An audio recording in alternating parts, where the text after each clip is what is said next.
这是哪儿啊？我不是在写论文吗？官家醒了。官家。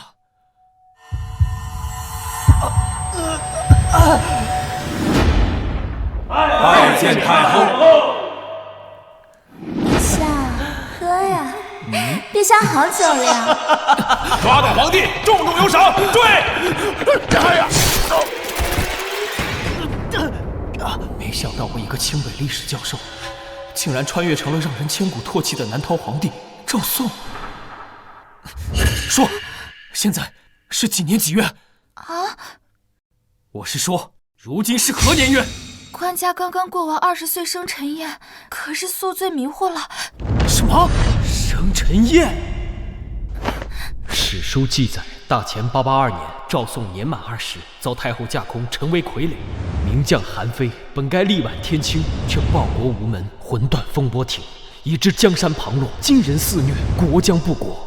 不行，我绝不能让历史再重演，更不能成为一个磕头皇帝。拜见太后。启禀太后，自朝廷南迁以来，官家不理朝政，终日享乐。由于昨日大摆生辰宴，醉得不省人事。官家请旨，确实不太像话。如今外有金兵压境，内逢国库空虚，臣恐怕如此继续下去，我大前危矣。所以微臣斗胆，恳请太后摄政，主持大局。放肆！何崔，你敢妄言废帝！皇后何必如此激动啊？难道你忘了金人攻来时，那可是太后临危不乱，第一个主张迁都南逃，又让何统领掌管禁军，这才保全了朝廷。如今太后掌权，那是理所应当。你不信？问问在场的大臣们，谁有意见？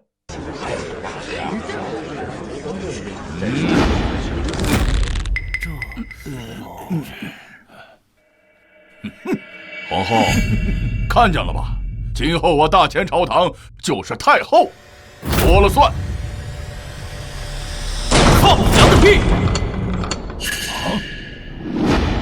朕的朝堂，朕说了算。官家，官家，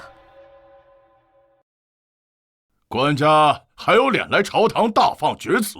难不成是酒还没醒吗？官家，此人是太后新提拔的禁军统领何崔。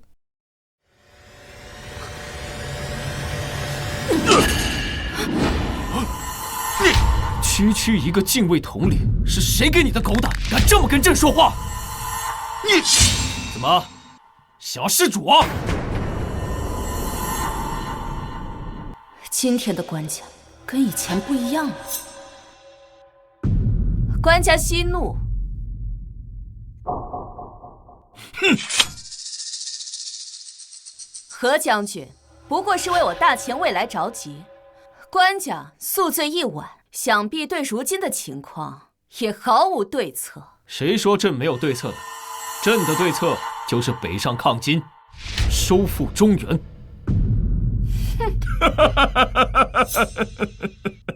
且不说金兵士气正盛，统帅完颜宗凶悍无比，天下无敌。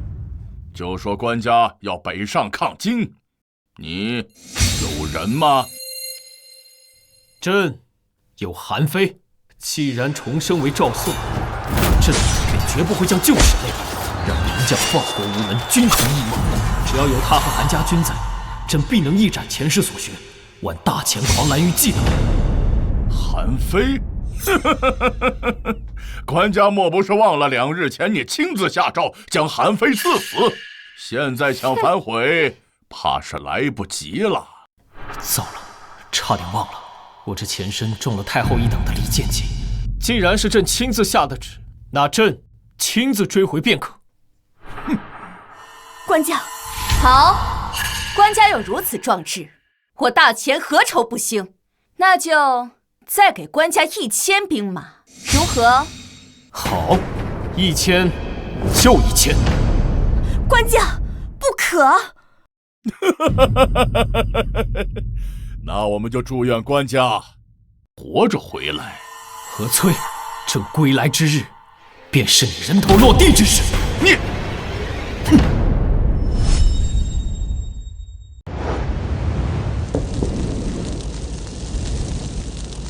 韩非，大前朝廷早已把你抛弃，你又何必负隅顽抗？若是现在下跪投降，归顺我大金，本官许你高官厚禄，如何？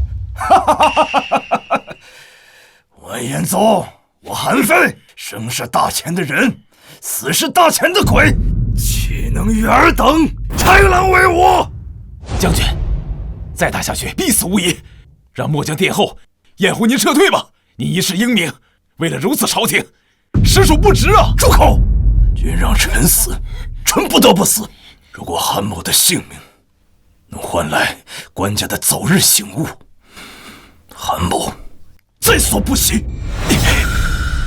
将士们，在！大前的好男儿，宁舍不完。黄泉路上，韩某与诸位同行。杀鸡儆狗！杀鸡儆狗！杀！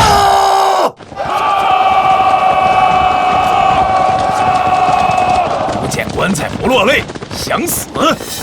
本王就成全你！小的们给我杀！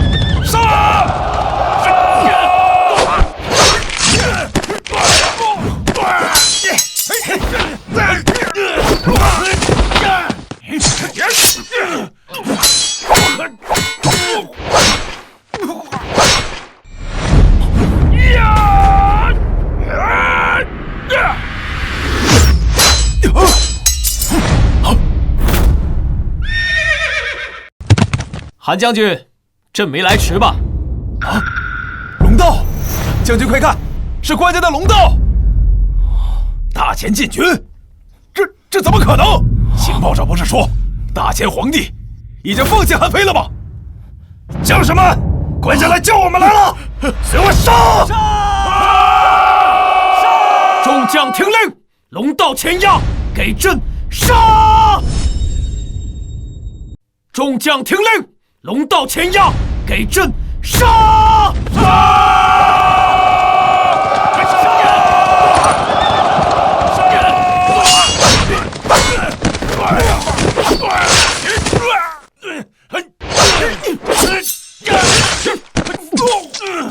两面夹击，不好，中计了！撤退，将士们，撤退！撤！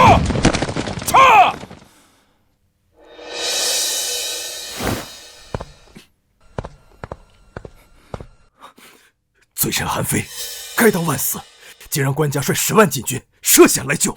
10万禁军，哼！韩青太看得起朕了。如今朝中奸人掌权，朕也不过带了1000多兵马。什么？1000？快上！快点！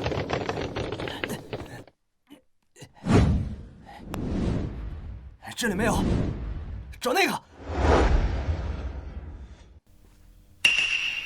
官家莫怕，这些都是我大前的流民。没有战事结束，他们便会从死人身上扒下衣物来遮体，搜刮干粮。但是他们只对金人下手，从不曾轻饶战死沙场的大前将士。哀望官家不要责怪。朕又有什么资格责怪他们？金人南下掳掠，百姓水深火热，这一切都是朕之过。官家，朝中奸佞横行，蒙蔽圣听，罔顾百姓，此非官家之罪啊！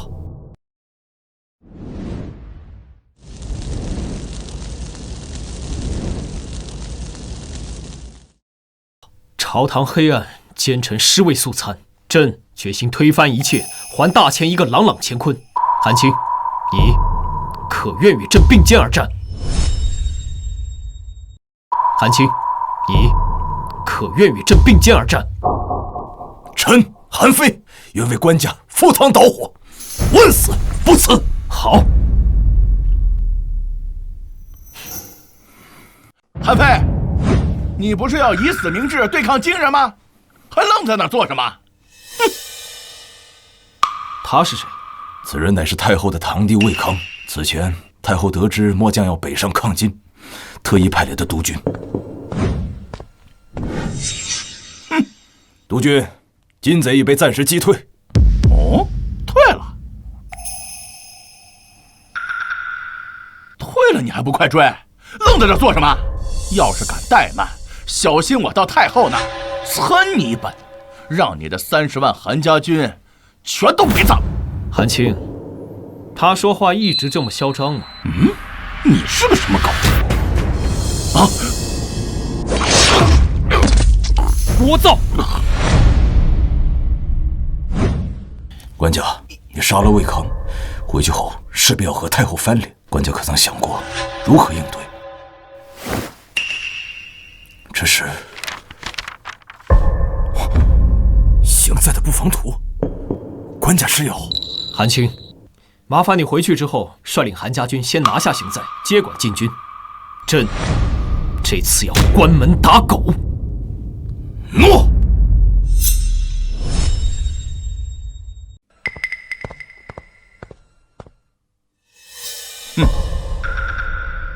算时辰，咱们那位英明神武的官家，此刻应该已经葬身惊人的铁蹄之下了。住嘴！官家乃真龙天子，尔等怎敢妄议官家性命？真龙天子，官家有什么本事？难道皇后还不清楚吗？何统领说得对呀，往日官家连只鸡都不敢杀，如今却面对金人铁骑，真是可笑至极呀！怕是官家那日宿醉未醒，昏了头了。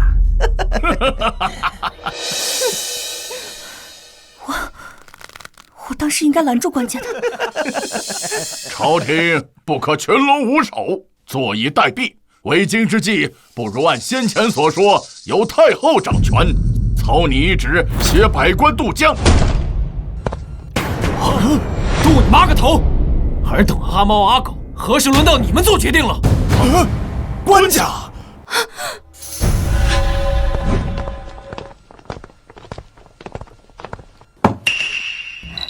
官家无恙就好。韩将军呢？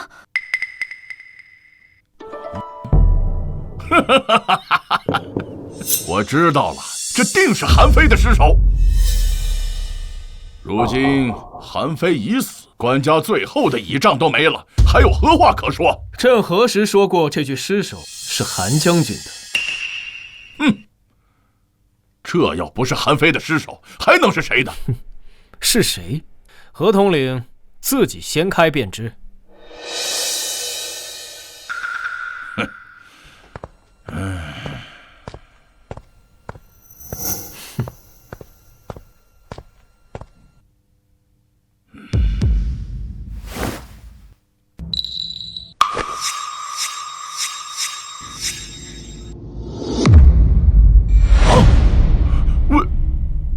魏督军啊！什么？是魏督军！你这个杀了本宫的徒弟！魏康身为督军，临阵脱逃，还对朕口出狂言，以下犯上，为何不斩？你放肆！朕还有更放肆的。何大统领，你还记得朕北上之前跟你说了什么吗？何催，朕归来之日，便是你人头落地之时。你，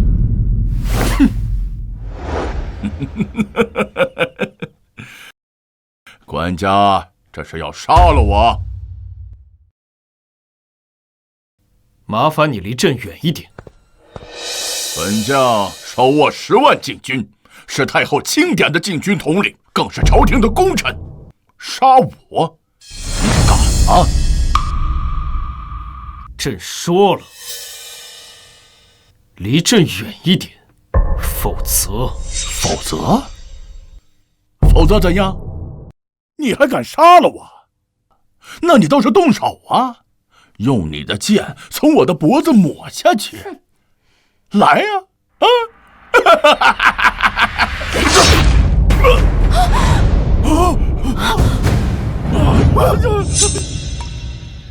否则，你的血会脏到朕的盔甲。下辈子给朕记住了，触怒龙威者，死！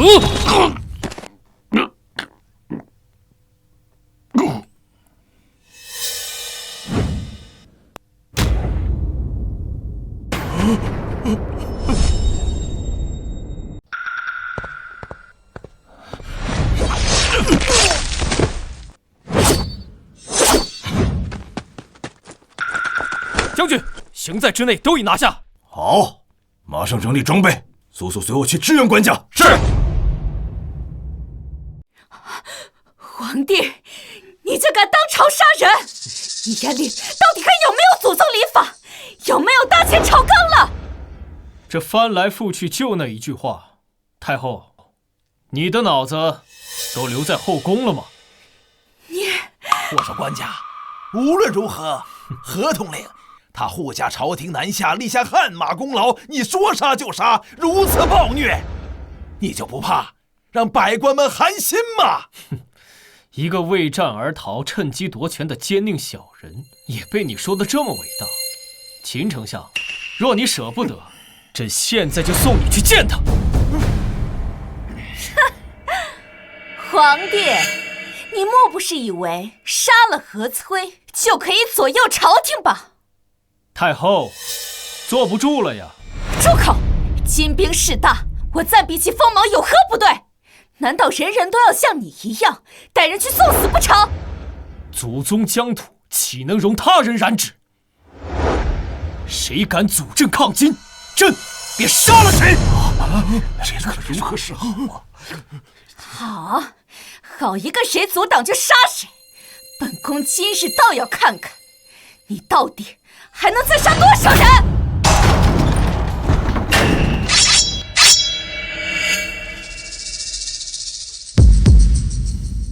敢问诸位爱卿，是打算和着昏君一块去死，还是跟随本宫南下，另立新朝？你说这该如何是好啊？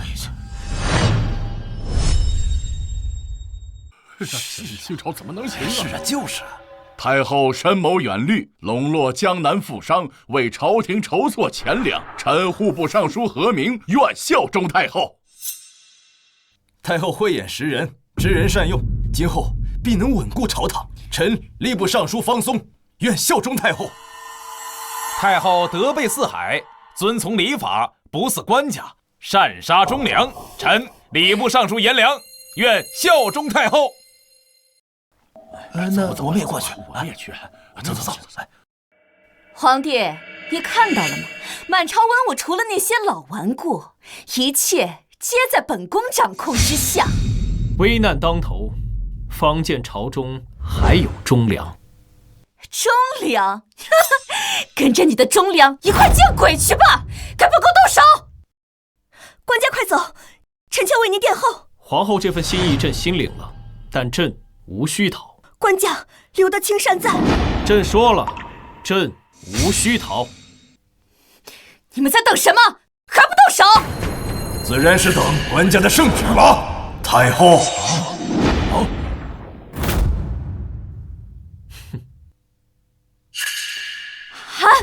韩非，你没死！启禀官家，整个行在已被韩家军所掌控，禁军也全部拿下，请官家发落。怎么会这样？啊！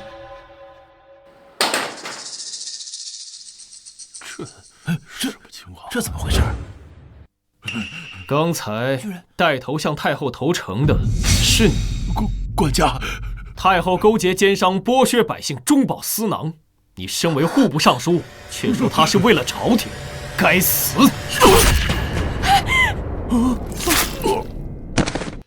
太后任人唯亲，这是奸臣掌权。你身为吏部尚书，却说他知人善用，没，该杀！太后结党营私，妄言废帝。你身为礼部尚书，却说他遵从礼法，你罪无可恕。杀人！官家的杀相啥时候这么大了？这可是3朝老臣呐。不过不得不说，看得爽啊！韩将军，如今中间已变，全部给朕拿下！诺，拿下！太后，救命啊！太后，救命啊！该报告住手！皇帝，你可知在座大臣皆是天下士族代表，掌握朝廷命脉。你若诛杀，朝廷必会瘫痪，大钱也会国将不国。太后说得对，官家若把大臣都杀了，岂不令朝堂空置？难道你要做一个无人可用的孤家寡人吗？太后卖官鬻爵，纵容贪腐，尔等一个个国之蛀虫，实名高血，竟以朝廷命脉自居。既然如此，长痛不如短痛，朕将你们全部砍了，再造大钱。韩家军，在，给朕杀！诺！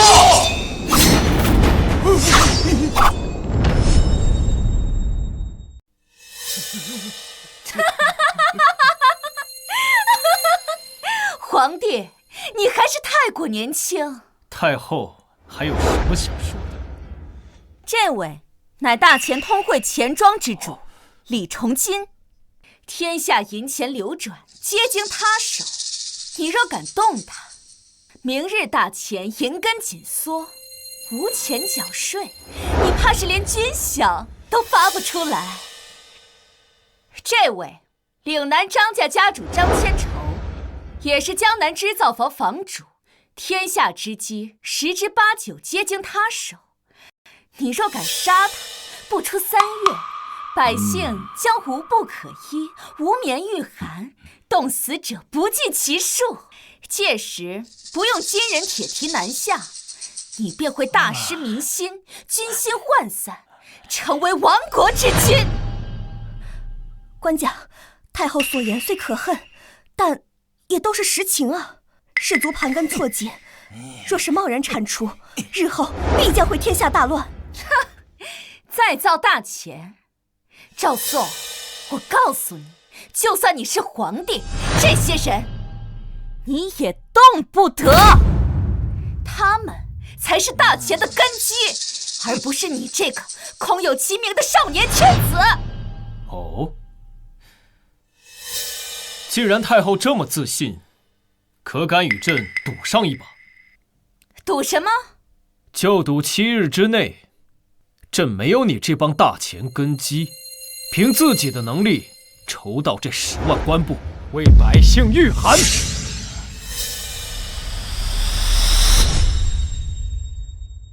官家说的大话也太没边儿了。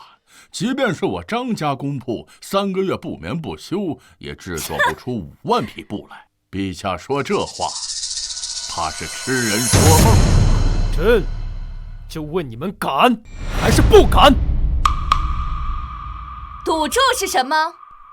若太后你输了，朕就废除你的太后之位，永世不得入朝堂，更不能参政。即便你曾经是先帝的爱妃，从今往后与民间民妇无异。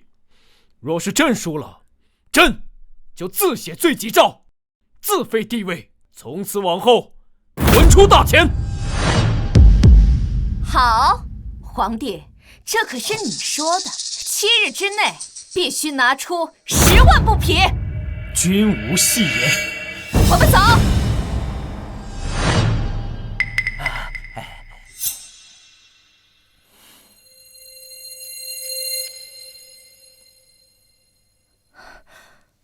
官家，您今日在朝堂之上实在是太意气用事了，怎么能轻易拿地位做赌注呢？是啊，官家，不如让末将率领韩家军为官家清君侧，杀了这帮贪官污吏，即便背负千古骂名，也在所不惜。不，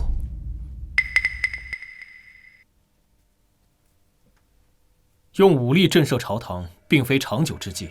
朕要名正言顺地铲除太后一党。可是7日之内织出10万布匹，这纵使神仙下凡也很难办到啊。区10万布匹又有何难？朕自有办法，而这也是解决我大钱危机的最好途径。什么办法？朕要绑架全天下。什么？绑架全天下？何为绑架全天下？简而言之，便是先革新生产力，大幅提升产能，以物美价廉之货碾压江南士族所出，随后低价向周边诸国倾销我大钱货物，使其再也离不开我大钱制造。待时机成熟，便印发大钱宝钞，令其成为诸国通用货币，最终通过操纵货币之权，发动金融之战，让天下诸国皆需仰我大钱鼻息。如此，可不费一兵一卒，令四海臣服。尔等可听明白了？管家，你要不还是直接跟我说打谁吧？末将必定赴汤蹈火，万死不辞。算了，尔等日后自会知晓。现下，先去替我把工部尚书给换来。官家换谁来？工部尚书。怎么，他也是太后的党羽？那把工部侍郎换来亦可。管家，您可能忘了，工部尚书是杨大人啊！放肆！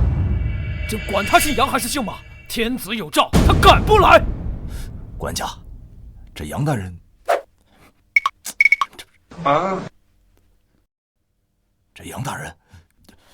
这杨大人是你的岳丈啊！那这，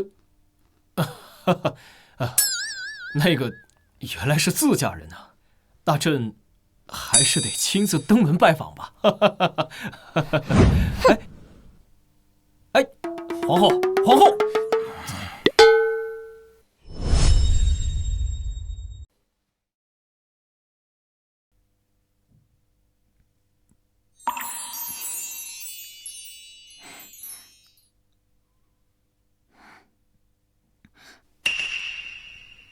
站住！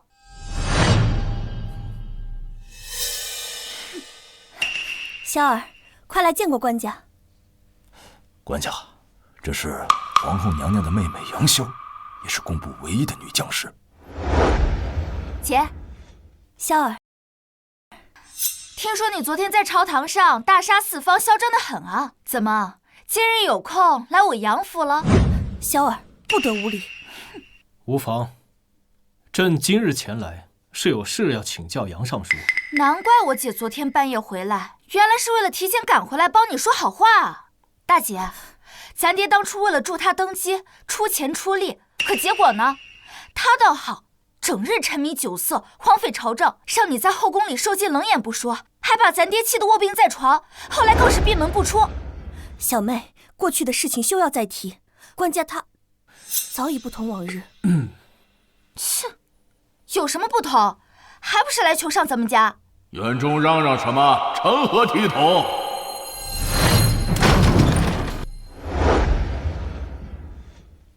父亲，爹。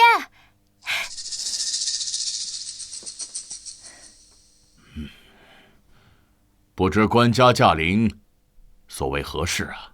还不是让你帮他收拾烂摊子。朕今日前来，欲请尚书出面，统筹工部，为朕督造一务。爹，你看我说什么来着？他就是想让你帮他做些奇淫巧技的东西来毁你的眼。闭嘴！哼！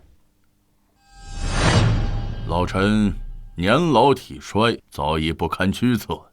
官家若是要做什么消遣物件，朝廷能工巧匠甚多，可另寻高明。哎，老尚书，先看了这图纸，再做决定也不迟。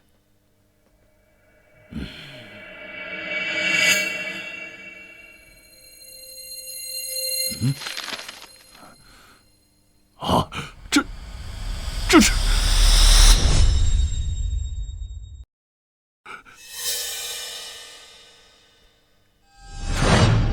这是，朕再请问一次，杨尚书是否愿意出山，为朕、为大钱督造此物？官家死了这条心吧，今天我爹说什么也不会帮你的。出去！听见没？爹让你出去！我是叫你出去！什么？爹，你叫我出去？听不明白吗？给我出去！哼！精妙绝伦，名唤什么？这是官家设计的。此物名唤新式织布机，比现有的织布效率能提高50倍。天佑大钱，天佑大钱呐！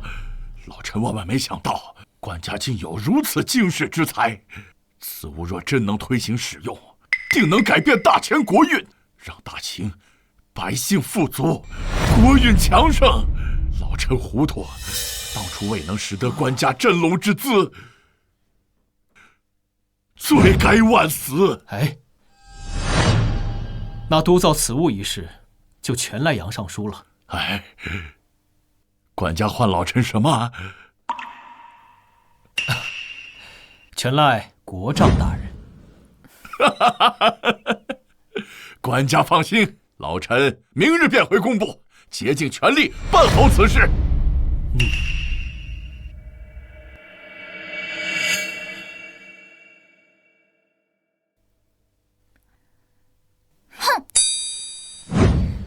我说什么来着？还不是被我爹赶出来了！我告诉你们，杨修，放肆！爹，您怎么出来了？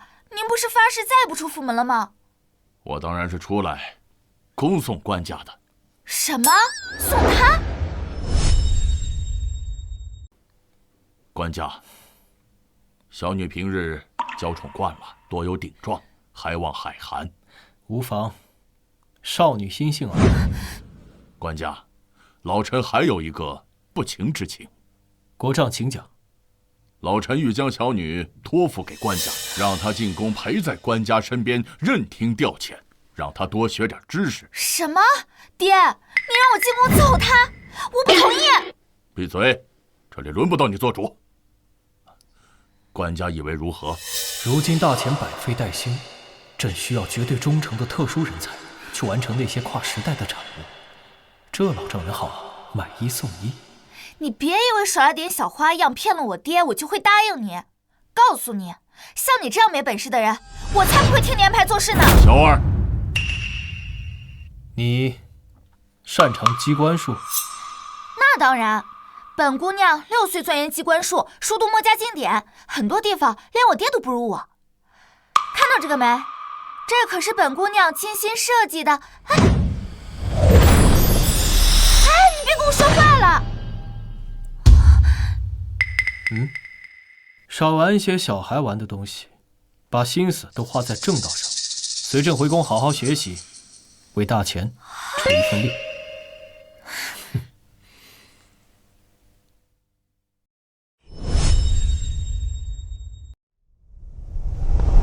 哎，太后，太后，微臣打听到了，皇帝昨日他去找了工部尚书杨震。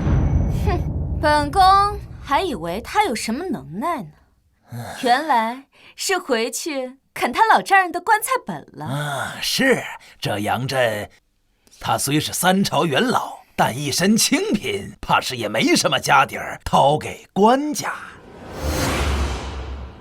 秦相在，传令张千筹，让他名下的织造房和布行通通闭门停运。这7日之内，本宫要让这世上再无一匹绸布。哎呀，太后英明！这7日之后，皇帝失信于众，本宫再一举夺权。诺，微臣这就去办。皇帝，本宫这次倒要看看你还能如何翻身。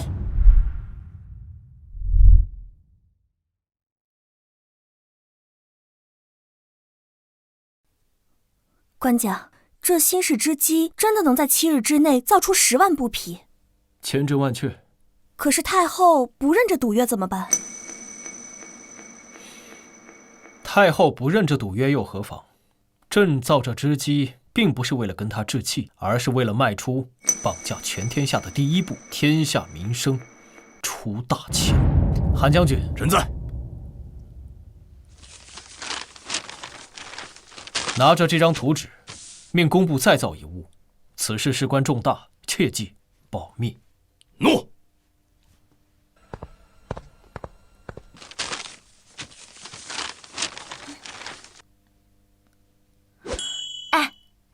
让韩将军去造的什么呀？你那么厉害，猜猜看，猜对了朕有赏。哼，谁下人知道？朕这小姨子性情怎么这么怪啊？还不是因为你，随手就拆了他精心设计的机关锁。打击到他了？非也。那是为何？官家，萧儿自小精通机关术，心高气傲。他曾发誓说，谁要是能拆了他设计的机关锁，谁就是这天下第一聪明人。那他就要嫁给谁？什么？皇后，这天地良心，这可没有这个意思。有没有？官家心里清楚。哼！哎！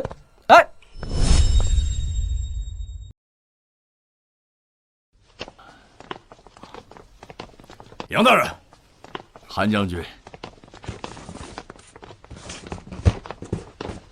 这是最后一批布匹，烦请过目。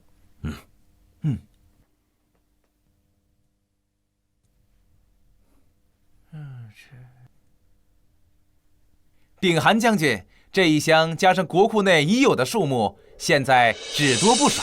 好，太好了！官家，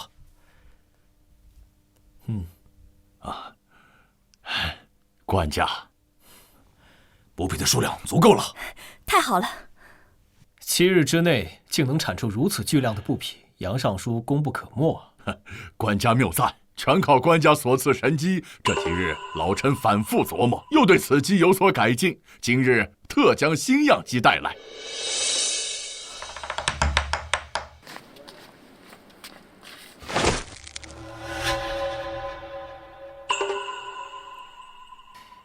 杨尚书果真是国之大将，如此一来，我大前织造腾飞指日可待。哼，那当然了，这个是我爹。不可对官家无礼，一切皆是官家恩德。有此利器，天下百姓冬日御寒之物皆有着落。官家真是造福万民呐！皇帝，看来这就是你和本宫赌斗的底气。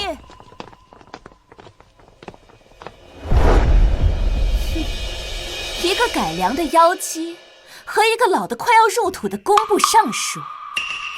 今天他们要是不能帮你拿出10万布匹，你可就要自废帝位，昭告天下。哼，太后这么着急啊？还要亲自前来国库查看？当然，官家若是完不成赌约，令人瞒报账目，惹出笑话，本宫还需眼见为实。朕何时说过朕完不成赌约的？笑话！7日之内筹措10万布匹，无异于痴人说梦。你若不是走投无路，又怎么会去找这个退朝已久的杨国璋？没错，官家，事到如今，强撑颜面还有何用啊？这几日，您怕是早已把国丈大人的老本都掏空了吧？这些个破木头，该不会是杨大人最后的棺材本吧？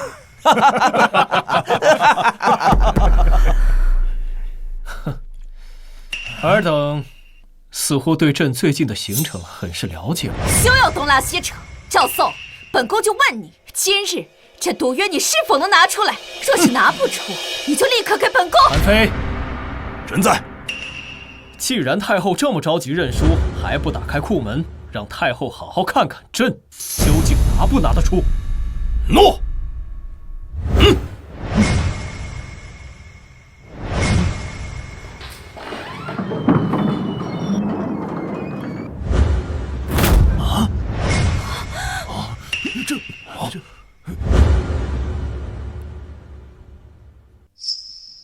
什么？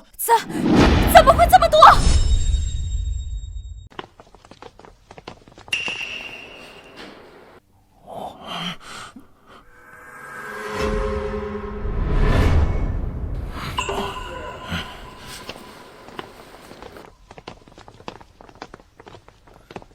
查得如何？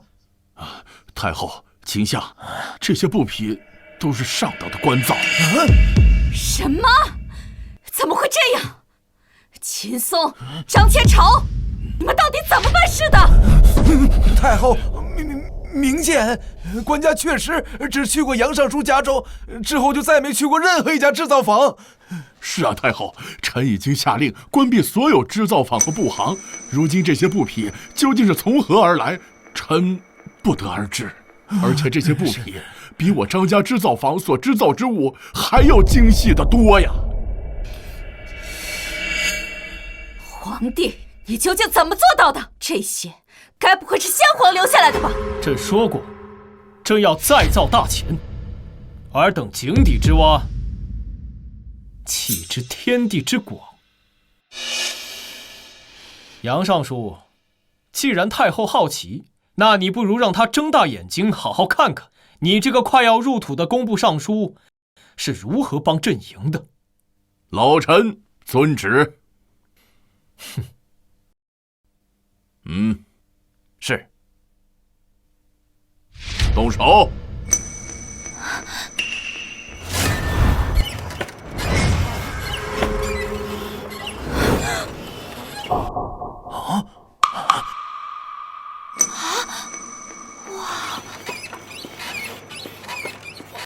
哇，这是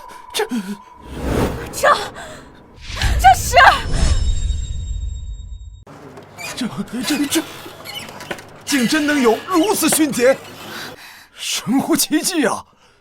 真的神乎其技啊！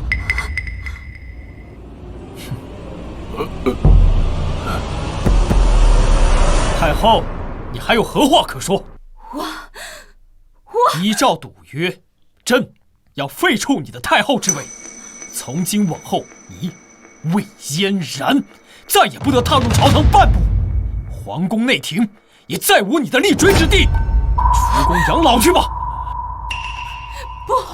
不可能，本宫绝不可能输！皇帝，你难道忘了吗？今人还在北方虎视眈眈呢。叛乱之事，朕自会和朝臣商议，不劳你一介民妇操心。你太后，官家，此话差矣。如今若是金人南下，你将无计可施啊！到最后，你还得请太后出面主持大局。毕竟，太后已经和金人打过多年的交道了。看到了吧，皇帝，不靠本宫，难道靠你这些织机去吓退金人那10万铁骑？没错，朕就是要靠这些织机。朕要重开户市。你要重开户市？虎视，金人如今势大，官家怎么还能与他们做生意？姐，你快劝劝他呀！这简直就是胡闹嘛！本宫还以为你有什么力挽狂澜的妙招呢，竟然是养虎一患，绥靖资敌。资敌？真是短视！朕要用他们织出来的海量布匹，再以诸国无法抗拒的低价倾销卖出。不仅如此，粮食、食盐、矿物、木材皆是如此。朕要这天下诸国皆入我大钱之购。届时，这天下都穿我大钱之布，用我大钱之物，这天下民生皆系于我大钱一国。到那时，你以为他们还哪里来的勇气，敢侵犯我大钱？哼！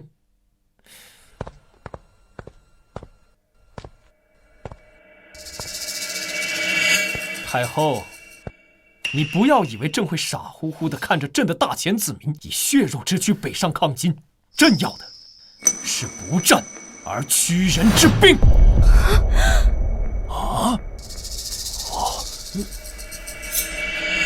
官家此举实在太异想天开了，掌控天下万国民生，并非易事。光是大钱国内就有无数百姓无衣可穿。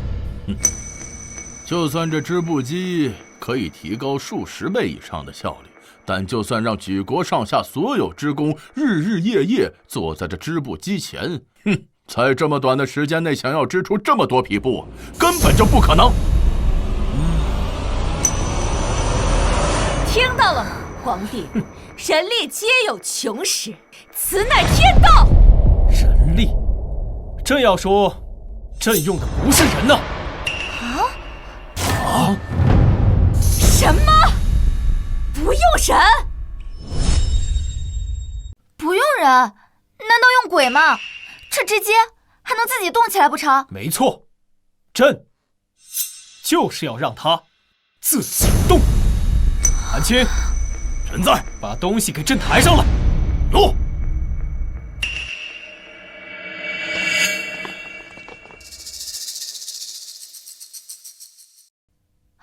这就是他那天让韩将军所造之物，这么大的铁疙瘩，看着如此笨重，如何能取代人？爹，你可知这是何物？我只知道是官家命工部建造，名叫蒸汽机，具体什么作用，为父也猜不出来。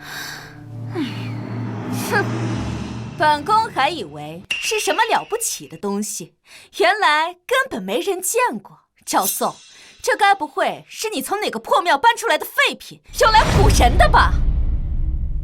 韩非，臣在。去，把所有织机都抬上来，再按照这个图纸上的设计，把它与蒸汽机连上。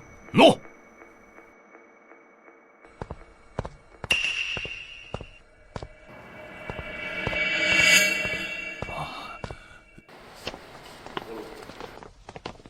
把那个抬过来。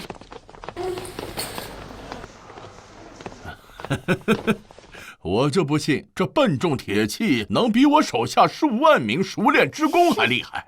哼，装神弄鬼！糟了，官家若是失败，太后恐怕要借机发难了。爹，我早就说过官家不靠谱吧，你还让我听他的。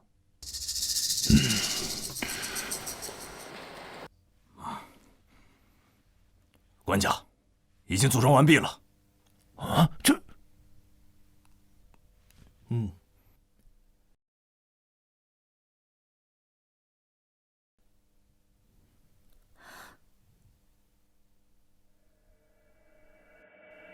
今天，朕就让你们见识见识，什么叫做工业革命。给朕看好了！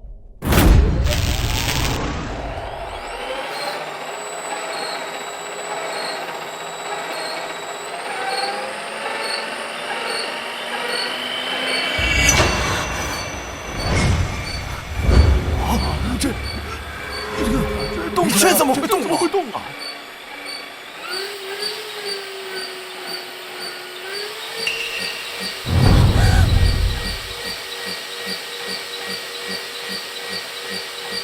这太离谱了吧！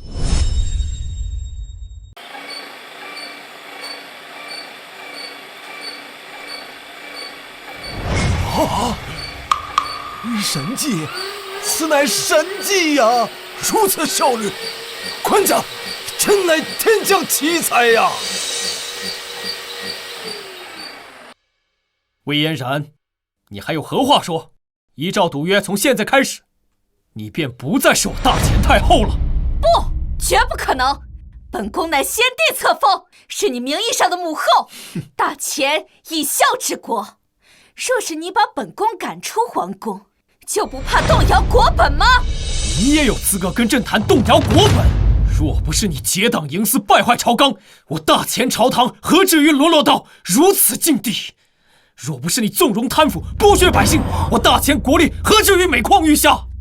这一切的罪魁祸首就是你，魏嫣然。若非我大前以孝治国，若非你头上还顶着太后的名声，朕早就一刀将你砍了。现在你是自己体面的离开皇宫，还是等朕请你出去？好，好，皇帝，你够狠！本宫走。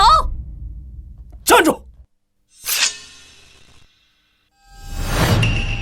皇帝还有何事？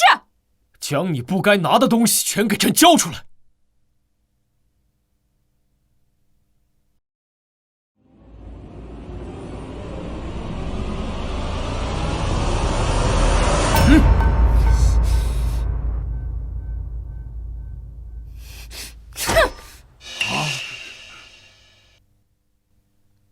还有，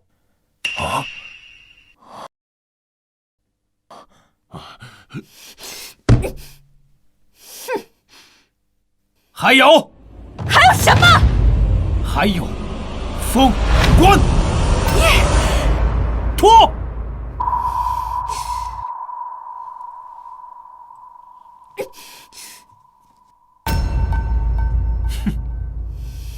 还有，凤袍。什么？赵宋，你让本宫当众脱下凤袍！给朕脱！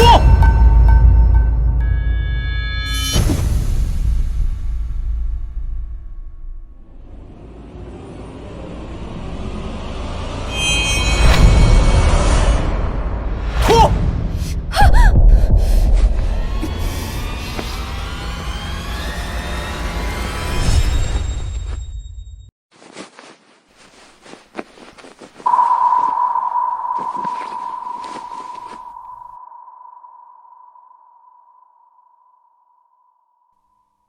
即日起，朕将卫士逐出皇宫，贬为庶民。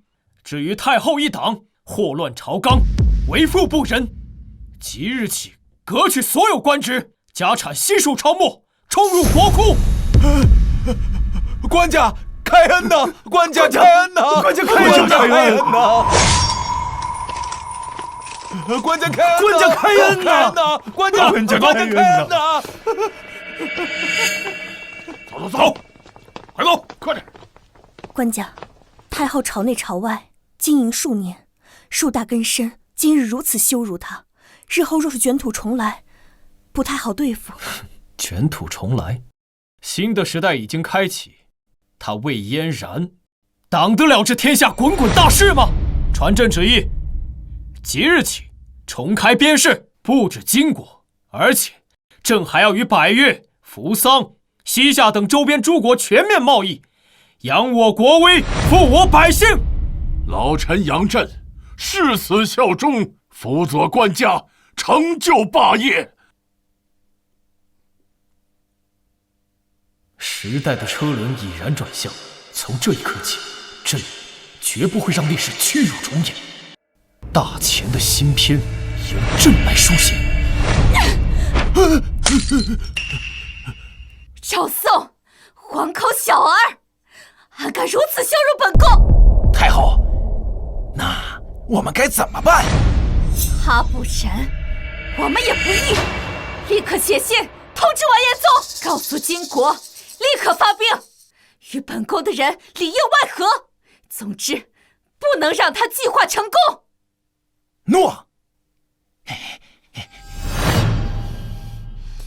赵宋，本宫与你不死不休。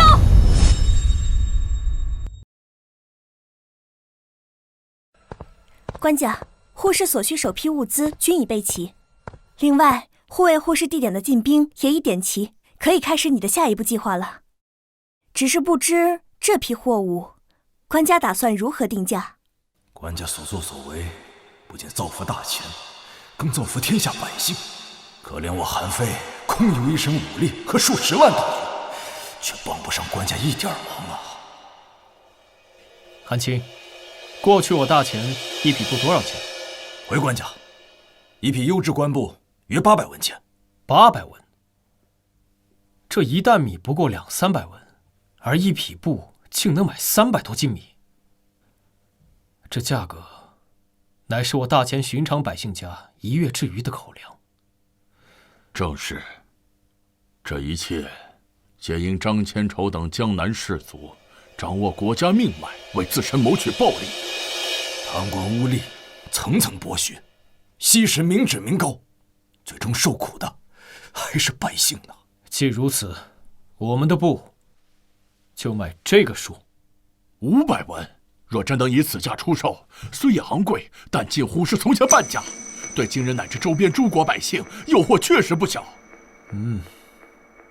500文不行，难不成要卖50文？官家，你莫不是疯了？若真能卖50文一匹，那我大前子民几乎都能添置新衣，多备御寒之物啊！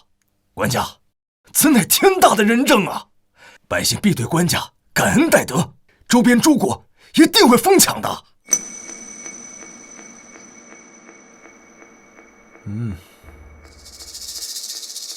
官家难道打算5文，朕的不，只卖5文。什么5文？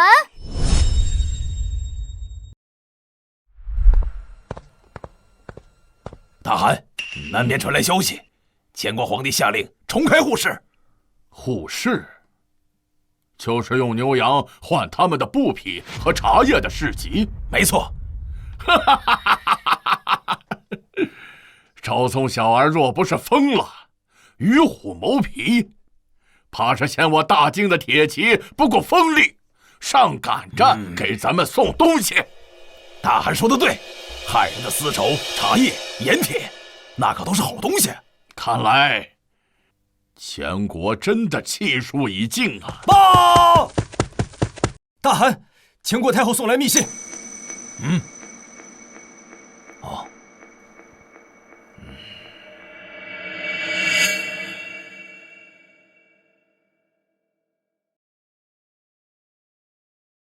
咱们的那位老朋友前国太后让咱们发兵攻打大前，他会帮忙，里应外合。嘿嘿，大汗，机不可失，末将这就去点齐兵马，趁护市之初，全军松懈，一路南下，直捣黄龙。好，这一次本王一定要踏平前国，把赵宋的脑袋当夜壶。是。赵宋啊，赵宋，你内外树敌，不得人心。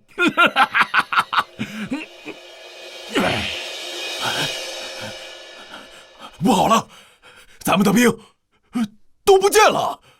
胡说八道！金国儿郎战士为兵，闲时为幕，军营里找不到，定是去草场放羊牧马了。牧场俺也去看了，只剩下一些老弱妇孺守着牲口，精壮汉子一个都不见了，已经派人四处去寻找了，都不见了。这怎么可能？报！大汗，王爷，咱们的人找到了。说他们都死哪儿去了？我们的人都跑到边境线上，跟前人做买卖去了。什么？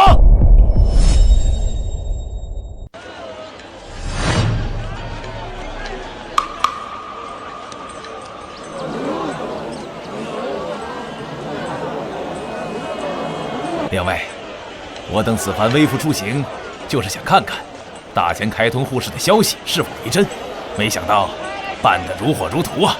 是啊，大前此番户市让利颇多，只要用大前的宝钞结算，就可5文购买1匹布，简直白送啊！让利，两位国主未免也太过天真了。西夏国主此言何意？你们还不知道吗？大前此次如此低利倾销，绝非善意之举，而是要以倾国之祸冲击百姓民生。待各国作坊倒闭，工匠失业，天下民生将皆系于大前一念之间。届时，我等诸国与待宰羔羊何异？若是如此，坚决不能放任百姓忽视了。没想到大前皇帝心思竟如此歹毒。没错。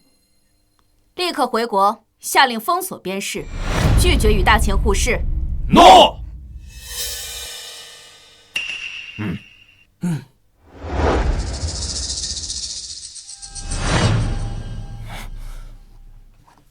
管家，不好了！西夏、百越、吐蕃3国国主闭关锁国，拒绝与我大前贸易。什么？怎么会这样？5文1布的价钱，他们竟不动心，何况还有其他的商品。西夏国不但拒绝，还疑似联合其他诸国共同抵制户市。其他小国因为让利颇丰，暂时拒绝了。若是如此，官家绑架全天下的大计，恐怕要受阻了。朕还真小看了天下英雄，这西夏的国主倒有几分见识，哼，竟然让朕起了几分爱才之心。这都什么时候了，你还想着收复人家？怎么，小姨子，你是觉得朕做不到是吗？我承认，官家在制作机巧之物上是有些本事，但是你有没有想过，治国哪里有这么简单？除非诸国国主都是傻子，否则怎么可能轻易把名声大权交出？你还想着收复人家，你就没有想过别人是否同意？平日蚂蚁挡路，你撵过去，可曾问过蚂蚁有没有意见？你什么意思啊？韩非，臣在。点齐10万精锐，去替西夏那些国主打开他们的国门，让他们给朕开城迎客。诺。你这不是不讲道理吗？道理从来只在大炮的射程之内。陛下真是神机妙算，轻易便识破了大前皇帝的诡计。现在不光是我们，吐蕃和百越也停止了和大前互市，紧闭国门。要不了多久，等其他各国发现，大前便会孤立无援，再无生意可做。届时定会派使臣来让利求和。报！陛下，韩非来了。朕说什么来着？大前来服软了。不是，是大金来的。打开大门，本将军便替官家轰开你的大门。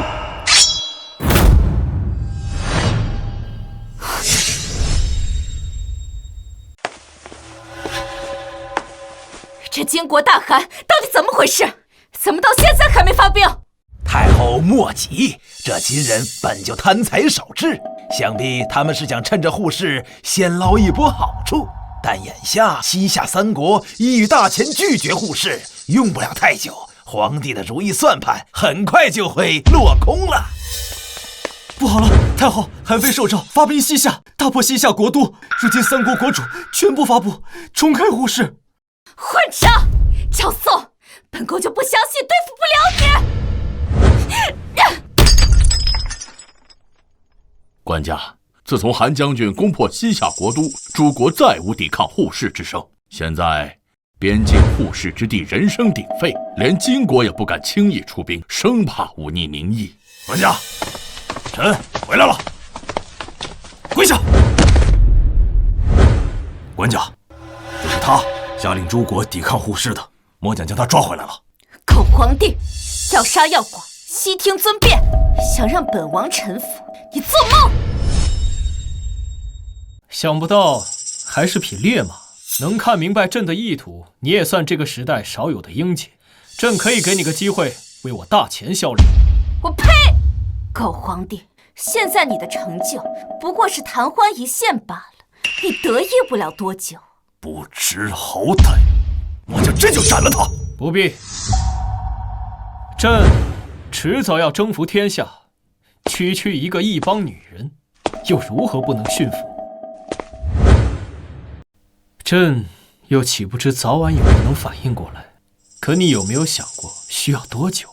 那时我大前的军旗早已遍布世界各地，就算他们反应过来，也晚了。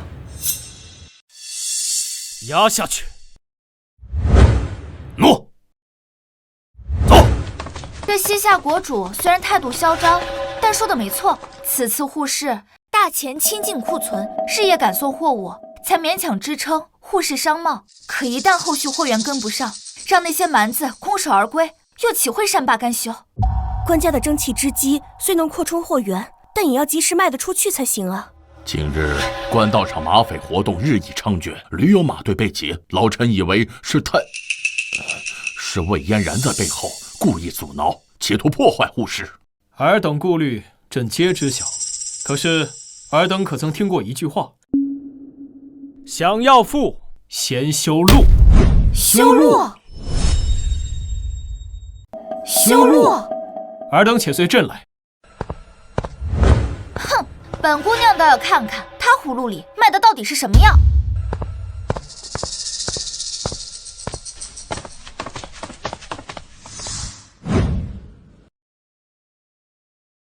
这便是朕为大钱修的铁路。什么？铁路？这不就是2根铁条铺在路上，中间再插些木板吗？官家耗费这么多铁料，就造出这么个玩意儿？朕这铁路还未竣工，这只是其中一小段工程。不久之后，朕便要它通遍全国。什么？你还要把它通向全国？这不就是劳民伤财吗？官家，末将愚钝，实属没有看出这铁路有何大用。若要通向全国，恐怕要耗费无数的铁料。虽然咱大钱盛产铁矿，但末将认为此举过于铺张靡费。官家，这铁路铺着一节一节木板，雨雪天来临，岂不是滑溜得很？那马车如何行驶啊？小姨子，若是一批紧要货物从京城运至北部边境，用马车的话，耗时多久？京城到边境约5000里地，就算沿途会用上等骏马，人歇车不歇，最快也需2月之久。朕这铁路只需3日。什么？3日？这不可能！就算全部换成汗血宝马，也绝不可能有如此速度。谁说朕要用马车了？不用马车，你用什么？难道用牛车？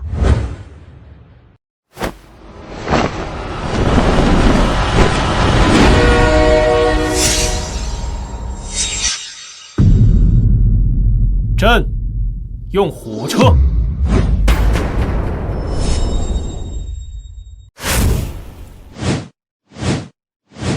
这么大的铁疙瘩，如何能跑得动？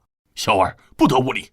爹，我哪儿说错了吗？此物至少重达10000斤，就算几10匹壮马都无法拉动，更别说运货了。小姨子，朕这火车可不用马拉，它自己会动。自己会动？官家莫不是在开什么玩笑？它要是自己能动，你让我做什么都行。当真？我警告你啊，你要是敢动我，小心我半夜给你下毒。想什么呢？朕虽研制出了铁路和火车，但却缺少一个将其推广到全国的人才，而你就是朕需要的牛马，需要的人才。这火车和先前的织布机一样，都是要以蒸汽机为动力，只需要1名司机和2名副手，便可畅通全国。官家，何为司机？皇后可以认为是驾车之人。这不可能，我不相信。哼，除非你让我亲自试试。不怕你质疑，就怕你不好奇。小姨子这种牛马就是用来坑的。你不信，随朕上车瞧瞧。愣着做甚？上车呀！这么个大铁疙瘩，只有你说的那么神奇？既然你不相信，那就由你来开火车。我可推不动这大玩意儿。不用推，你只需要按下这些按键就行。真的只要按下它就能开动了？君无戏言。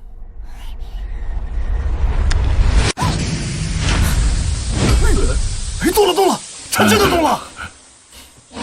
生火，加压，给朕跑起来！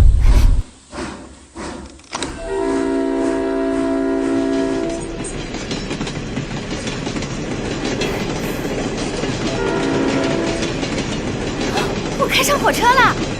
我真的开上火车了！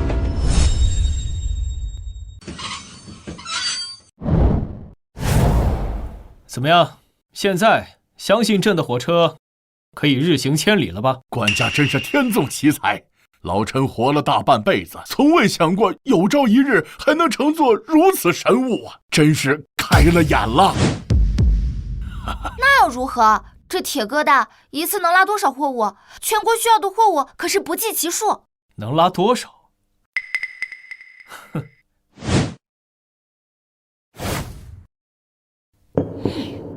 一次可拉100万斤。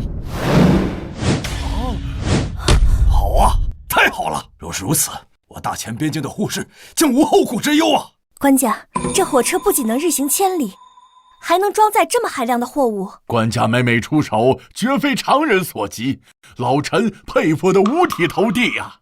小姨子，你现在觉得如何？不过可惜呀！管家可惜什么？可惜了朕这火车动力虽足，载货虽多，又划时代之先河，却缺少真正能懂它之人。要是能把朕这火车推广至全天下，朕虽死也瞑目了。等等，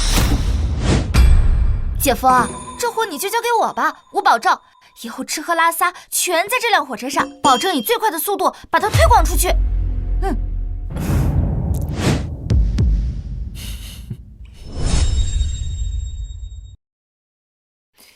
什么？赵宋和周边各国贸易越做越大？卑职也觉得奇怪啊，我们派出去的马匪根本就没有发现皇帝的货物。好一个赵宋，好一个绑架全天下！不行，不能再让他这样下去了。那太后如何打算？赵宋，狗皇帝，你有本事放我出去！你敢羞辱我，我杀了你！哼，别喊了，真把赵宋喊来，本宫也帮不了你。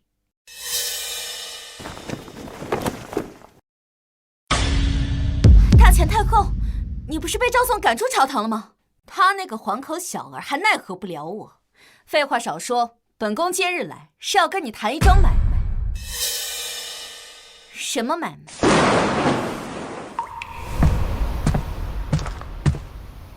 官家。哦，都来了。姐夫，自从我学会了开火车，这边境的护士再也没有缺过货源，各国纷纷抢着跟我们大秦做生意呢。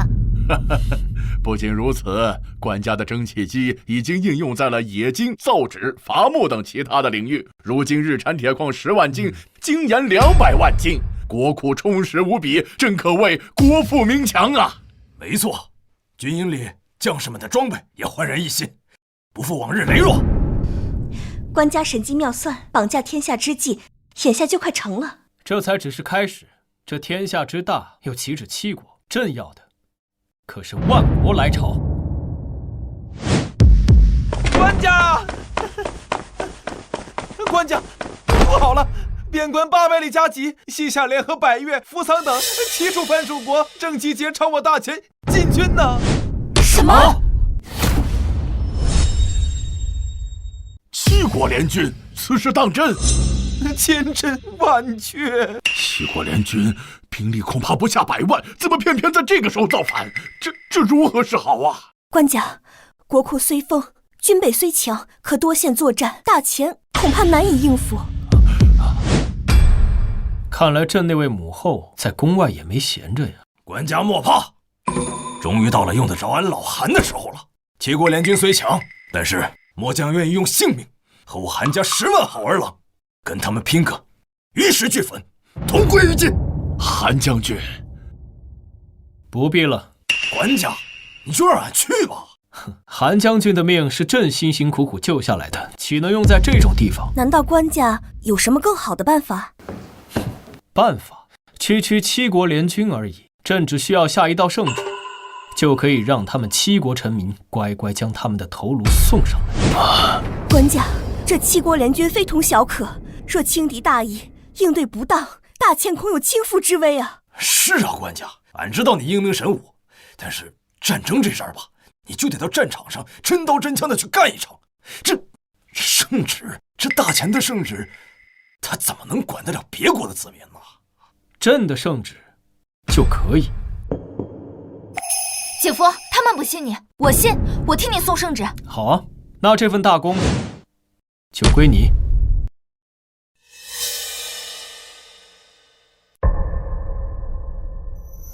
官家，我愿陪同杨小姐一同前往，护她周全。摊上官家这样的皇帝，不让人打仗，俺只能自己找机会去边界耍耍了。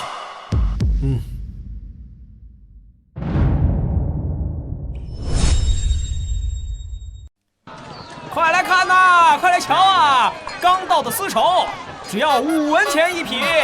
我要，好我都要这种颜色，我都要。啊！哎呀，自打这大钱开通了沪市，我们老百姓的日子越过越红火呀！这大钱皇帝英明啊！是啊，要是没有这种沪市，咱们就要回到从前过那种苦日子了。那怎么能行呢？这现在啊，可谓是人人都能穿得起绸缎，人人能吃得起精粮，人人还能喝得起茶叶呀！这可谓是真正的天下大同啊！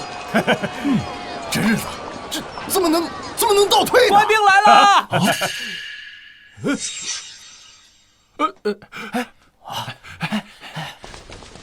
官人，可是大钱王朝又颁布了什么利好的政策呢？大钱皇帝有旨，7处藩属国联合造反，大逆不道。今日起，关闭边境沪市之地，断绝一切贸易往来，不再与诸国天恩惠泽。什么？关闭沪市？这怎么能行呢？官人，这沪市不能关呐，我们老百姓还要靠它生活呢。还请大贤皇帝收回成命啊！收回成命？休想！要怪就怪你们各藩国国主不识好歹，不为百姓着想，起兵造反。否则我姐怎么办？我官家也不会下此诏令。这沪市可不能关呀！是啊，都给我听好了，从今往后，不得在我大钱天恩这沪市。若有疑义，问你们的国主去。哎呀，这关闭沪市怎么办啊？这你说还怎么办呢？这以后走找国主去。这些东西啊，走，来走，咱们都去。哼，大钱狂妄自大，扰乱各国名声，如今还抓走了我的女儿。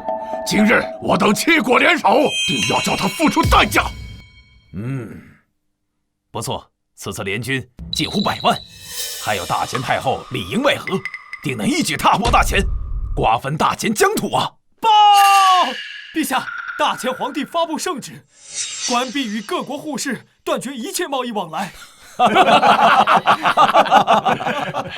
我等即将出兵讨伐，大钱皇帝竟然还在考虑同秀之事，真是可笑至极呀！看来这大钱皇帝也不过是个目光短浅的鼠辈，只要我们能打进大钱，还不是要什么有什么？传令，集结大军，发兵大钱。我等诸国势必要拿下大钱皇帝的首级，一雪前耻。诺。哎呀，这可如何是好啊？7国联军呢？一看是啊，你说这可怎么办呢？官家，7国联军携100万之众，陈兵边境，虎视眈眈，此乃灭国之危呀！官家，不如派人先去求和，暂避锋芒，再予以碎币，度过眼下危机再说。朕绝不会向蛮夷低头。没有吃啊！官家，眼下不是意气用事之时啊。没错，若是官家无法子，不如请太后出山。先前太后掌权，与各国多有联系。若请太后出面，说不定替官家扭转乾坤。不必了，朕自有对策。对策？谁呀？7国来犯，你一个黄口小儿，能有什么对策？魏嫣然，你还敢出现在朕面前？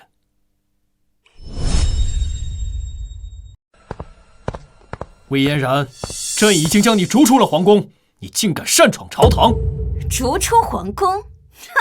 如今7国大军将至，大钱危在旦夕，你若无回天之力，本宫身为大钱先帝遗孀，岂能坐视不管？你又凭什么认为这7个藩国会听你行事？官家，你还不知，太后手下之能臣，如李崇金、张千丑等人，皆是一帮贵族之后，与藩国王室素有交情。若由太后派他们出面，必能说服7国退兵。是啊，还是太后有本事，了不起。原来太后与异族勾结已久。哼，皇帝，你若还在逞强，便是让整个大钱与你一块送死。眼下除了让本宫出面，你别无他法。官家，太后所言极是啊，眼下形势所迫，不如请太后回宫主持大局。是啊，官家，国事为重，还请三思啊。荒唐！太后结党营私，早就失信于天下，如今危难之际，还敢入朝逼宫，尔等身为臣子，岂能是非不分？皇后，你难道要眼睁睁看着皇帝一意孤行，毁掉整个大钱不成？本宫此次前来，并非夺权，而是为了挽救大钱。你难道看不明白？皇帝年少冲动，不识大体。若是今日他能自己退位，本宫便可不计前嫌，暂摄朝政，之后再由本宫周旋，便可化解此次灭国之灾。不可！有何不可？太后英明果决，唯有如此，才能挽救大钱于水火之中。难道韩将军有更好的法子？报！齐国派出使臣进京面圣，已至皇城门外。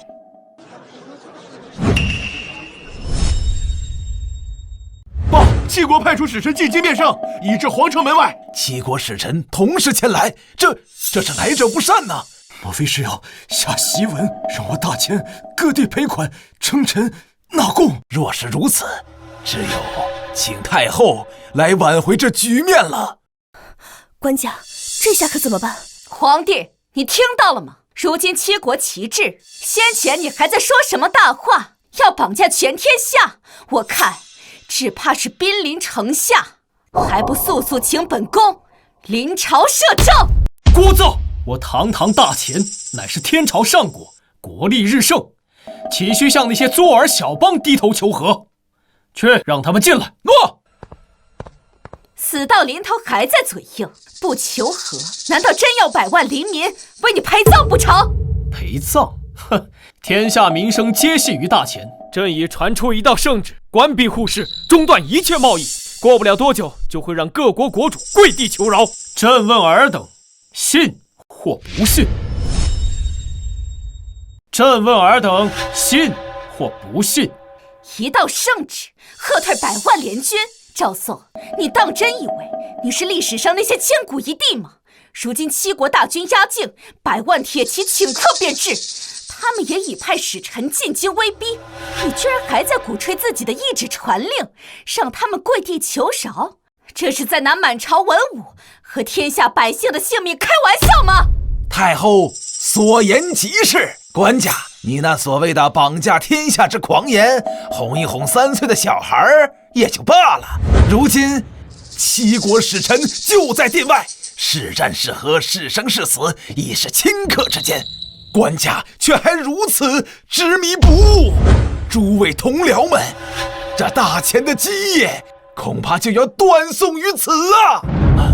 官家，老臣恳请你以江山社稷为重，以天下苍生为念，放下和太后的恩怨吧。是啊，眼下唯有请太后，才能与诸国周旋一二，还请官家让步，由太后主持大局。你们这群墙头草！皇帝，你听到了吗？这是众议，更是大势所趋。齐国使臣到！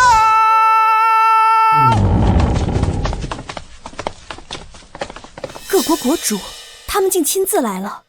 皇帝，你若再不退位，由本宫出面，那可就真来不及了。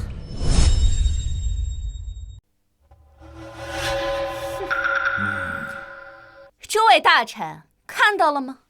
七国齐至，甚至国主亲自前来，定是来向我朝索要岁币、割让疆土的。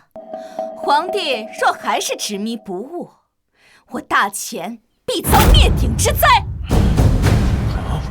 确实是这样，如此甚好。哦，是吗？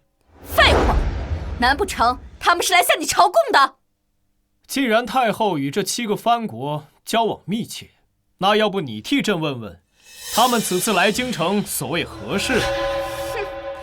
诸位国主，本宫深知尔等此次前来，定是因为本国皇帝所作所为触怒友邦，特来兴师问罪。诸位国主明鉴，我朝皇帝年少愚昧，但太后英明仁德，可与诸位斡旋商议，只要退兵，一切条件皆可商议。没错，不过这前提嘛，当然是先让皇帝交出大权。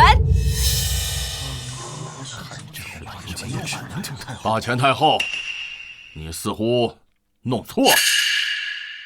弄错？弄错什么？你们不是替各国前来传送檄文和战书的吗？自然不是，我们此番前来是专程向大前皇帝请罪求和的。什么？请罪求和？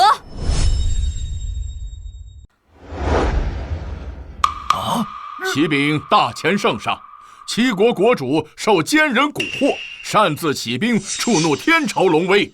我等忠义大臣特将他们拿下，听候大前官家发落。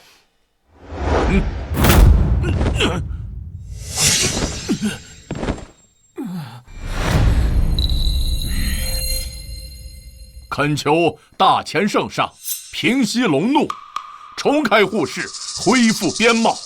恳请大前皇帝重开户室，恢复边贸。怎么会这样？朕说过，一纸传令，便会让各国国主前来认错。尔等现在可信了？怎么会这样呢？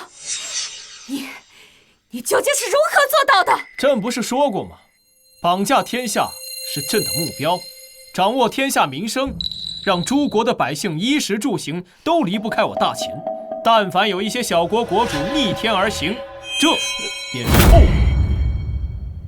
官家真乃天纵奇才，不费一兵一卒便令七国臣服，此乃千古未有之奇功啊！太厉害了，不愧是我姐夫。大前圣上，我西夏国是此次联军之首，罪责深重，无以表达悔过之心。但我国国主贺兰勒马，容颜绝世，素有西域明珠之称，我等恳求令他侍奉左右，以修复两国关系。我西夏愿与大前永世修好。我等各国愿与大前永世修好。既然叛乱之事已了，尔等便回去吧。但各国国主需留在我大前为质，且今年上缴的岁币必须翻番。若敢有误，朕便再断贸易，兴兵问罪。谨遵大前圣上圣旨。谨遵大前皇帝圣旨。退下吧。韩非，臣在。方才扬言要太后主政的，一律革去官职，发配边疆，充军效力。至于卫士，擅闯皇宫，勾结外邦，意图谋反，与秦松一同打入天牢，后事发落。诺，带走。官家，饶了奴才狗命吧！官家，官家，官家！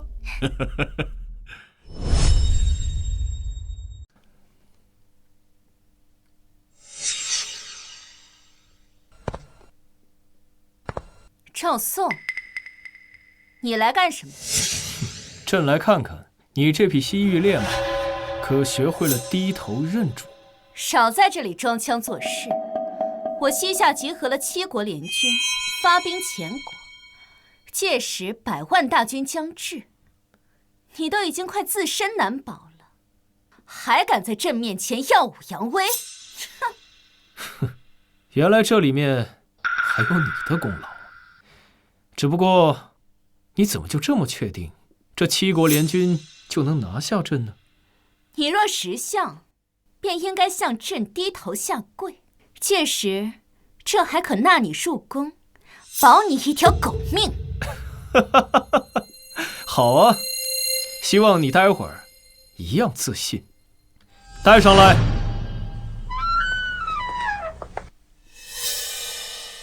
快点！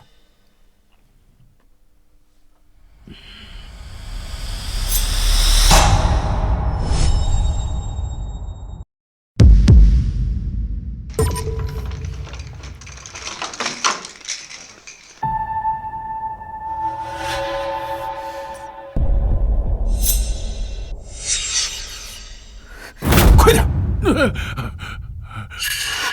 父皇，你怎么在这儿？女儿，齐国联军没了！什么？怎么会这样？怎么会这样？贺兰勒马，朕念在你还有一点脑子，就给你最后一次机会，成为朕执掌天下的一枚棋子。现在跪下，臣服于朕。你服还是不服？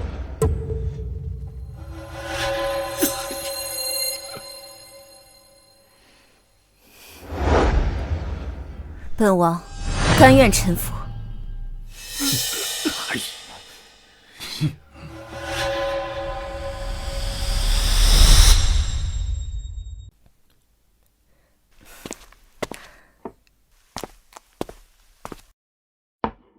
官家，齐国臣服，边患暂解，下一步你有何打算？下一步自然是要继续完善朕绑架全天下的大计，铺铁路、开矿藏、兴工业，让蒸汽机的轰鸣响彻四海，给大钱一个前所未有的盛世。官家宏图，臣妾心驰神往。只是如此变革，必定会触动大多数人的利益，尤其是县太后昔日党羽，守旧勋贵，若日后暗中反扑，对官家不利。怕什么？魏嫣然已在天牢之中，剩下些小鱼小虾难成大器。明枪易躲，暗箭难防，臣妾是怕他们行些阴险刺杀之事。纵有万千险阻，朕一无往矣。只要朕的政令能推行下去，让百姓富足，让大钱强盛，即便朕以身殉国。呸！官家不能说这么不吉利的话。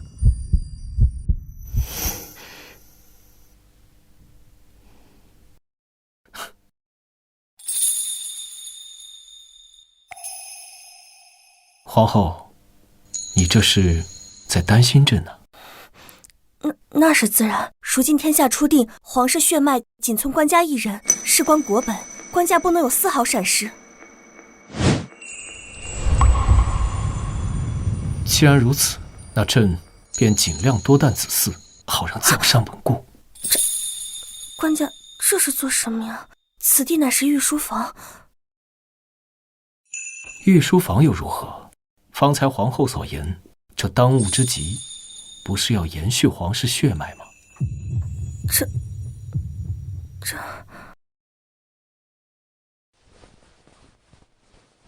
姐夫，不好了，不好了！有人劫狱，救走魏嫣然，投奔金国去了。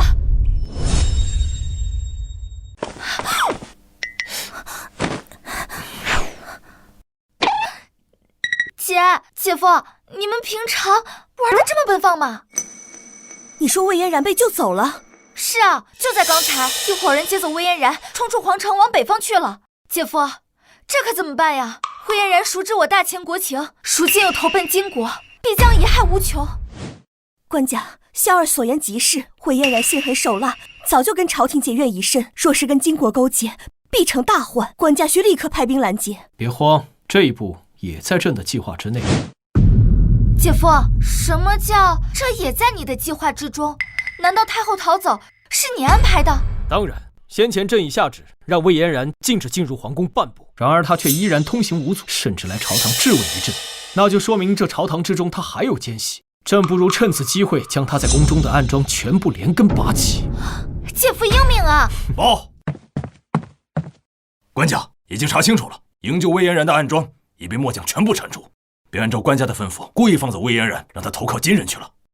纵虎归山，官家这又是何意？如今我大钱已初步掌控诸国的民生命脉，让各国的上层权贵都应有利可图，和我们绑在一起。然而人之本性贪婪而畏威，光给甜头不行，得给些大棒警示一下。大棒？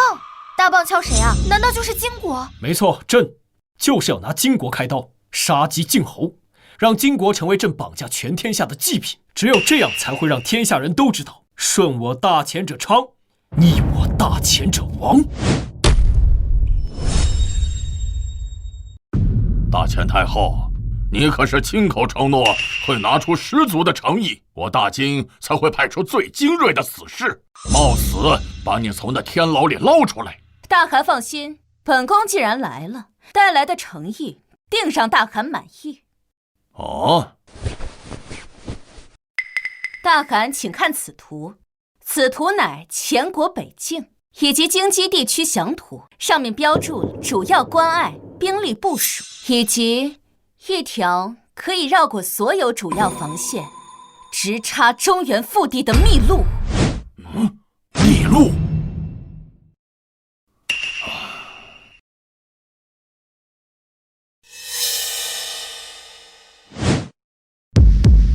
这条小路真能直捣黄龙，突袭大钱的京城。但为保万全，还请大汗先命完颜宗将军大张旗鼓，猛攻据北城。据北城，前国北境的关贸重镇。没错，若是此处遇袭，赵宋必派主要部队北上驰援。届时，中原腹地空虚，大汗再亲率精锐，由我引路，轻装急进，就可一举拿下前国京城。等赵宋的小儿发现中计时，京城已破，大局已定。纵使他再有逆天手段，也回天乏术。大汗，魏太后此计可行。赵宋小儿发现中计之时，京城已破，大局已定。纵使他再有本事，也回天乏术。好，就这么办。即刻点齐兵马，这一次本汗定让大钱举国覆灭。是。赵宋，等大钱灭国之时，本宫定将你碎尸万段。报！完颜谷亲率20万大军奔袭据北城，边关告急，请求朝廷速发援兵。这金人又来，这才安生几日啊？莫非是天要亡我大钱？20万大军，据北城虽坚，恐也难以久守啊！慌什么？金人既敢来，打回去便是。官家，万万不可！那金人势大，铁骑凶悍，若起战事，恐非良策呀！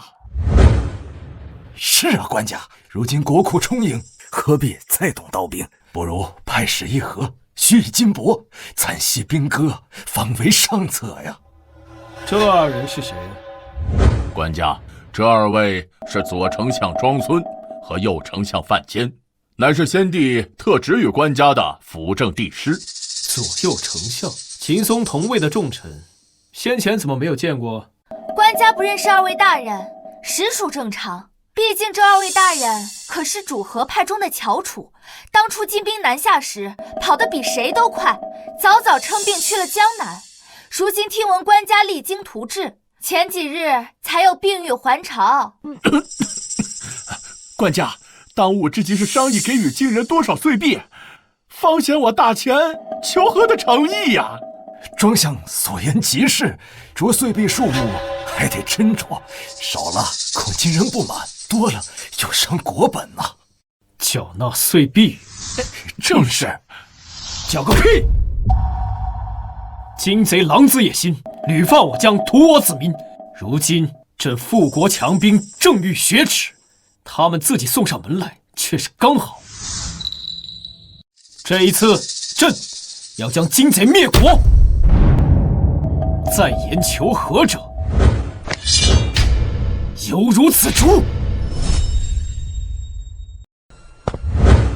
官家，京营及周边可用兵马已经清点完毕，共计5万，随时可以开赴据北城。什么？5万？韩将军，今日号称20万铁骑，皆是能征惯战之辈，我军以5万之众迎敌，这兵力悬殊，胜算何在？皇后娘娘明鉴，先前七国叛乱，我朝大部分精锐已经赶往边境镇压，尚未回师，仓促间也确实只剩5万备用军了。官家，金人本就凶悍，如今敌众我寡，臣妾实在是担忧啊。无妨。韩青，朕的那件秘密武器进展如何？回官家，官家给的图纸虽然精妙复杂，但好在有杨尚书亲自督奏，加上工匠们日夜赶工，已经按时完成了。好，有这件神兵利器在手，没收20万精兵，便是再来20万，朕又有何惧？此战我大钱必胜。官家，韩非，传朕旨意，此次出征将庄孙、范坚以及所有未战窃敌之臣全部给朕带上，一个都不许漏。诺！朕要让他们看看，这精兵并非洪水猛兽，更要借此一战彻底碾碎这朝中不战而言降的废物，让天下人知道究竟何为天朝上国。犯我大钱者，虽远必诛。诺！官家，若是下定了决心，那本宫也要同去。还有我，还有我，还有我！上下一心，同仇敌忾，我大钱此战必胜。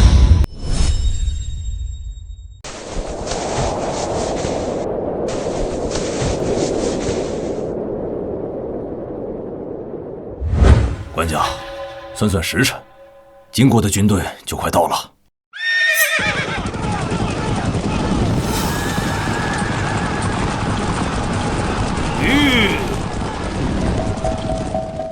城上的可是前国皇帝？既知是朕，尔等还不下马跪拜？跪拜！哈哈哈哈哈哈！赵宋小儿，你死到临头还敢口出狂言！看看我大金雄狮，铁蹄所至，寸草不生。你若识相，就速速打开城门，自负出降。本王说不定会大发慈悲，给你留个全尸。完颜宗，该投降的是你们才对，立刻把魏嫣然交出来，再叫你们大汗亲自来我大前京城，3跪9叩，俯首称臣。届时，朕或可考虑留你金国宗庙不毁。官家，这惊人势大，切不可逞一时口舌之快呀！是啊，官家，我方只有5万人马，怎可挑衅这20万大军呢？好一个不知死活的惶恐小儿，竟敢如此侮辱我大金，亵渎我大汉天威，真是不知死活！赵宋小儿，本王发誓，攻破巨北城后，定要将城内所有人，不管官民，尽数屠戮，筑城清关，给我大金祭旗！官家，这精兵20万，铁骑压境，我军只有5万，你怎能如此迁怒于他？这不是自寻死路吗？是啊，官家，现在撤回方才的话，或许还来得及。现在就应该据城死守，等待各方援军呐，官家。慌什么？为此一战，朕已准备好秘密武器。秘密武器？官家，京军数倍于我们，纵有神兵利器，又怎可敌这20万大军呢？是啊，官家，要不我们现在就撤离，留得青山在，不怕没柴烧。逃？该逃的是他完颜宗。韩青，臣在。速去准备出城迎敌。诺。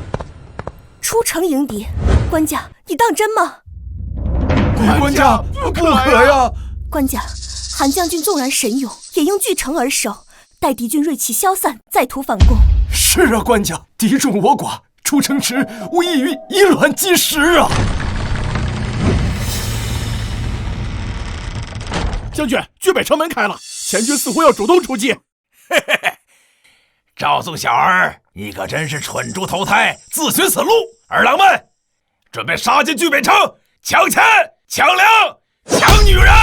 抢钱、抢粮、抢女人！完了！官家你糊涂呀！慌什么？韩青，人在。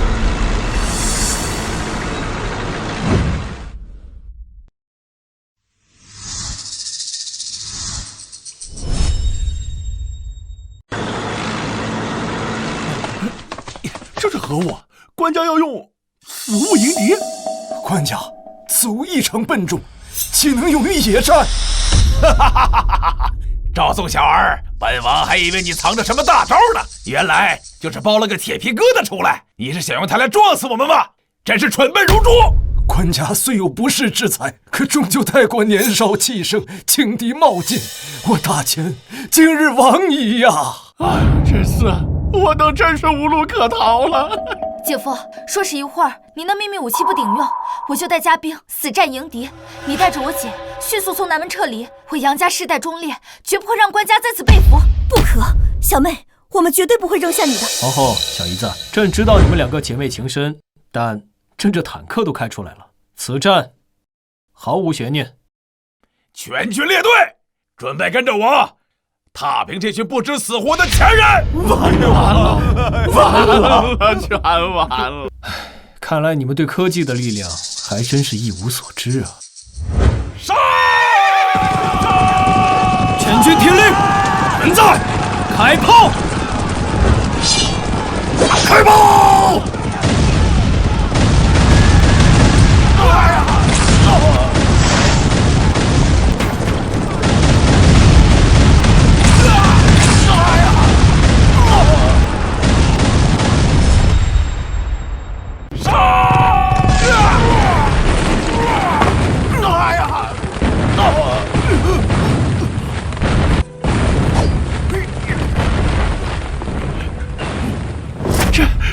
这是何等神物啊！官家真乃神人也，这金军又溃败了。姐夫，你这秘密武器也太厉害了吧！看到了吧，金人铁骑在朕面前不过是土鸡瓦狗。姐夫，我也想开一辆试试，我也要去打金镐。胡闹！朕尚未教你，这岂能儿戏啊！姐夫，我可是开过火车的，这坦克再难开，能有日行千里的火车难开吗？姐夫，我求求你了，你让我试试吧，姐夫。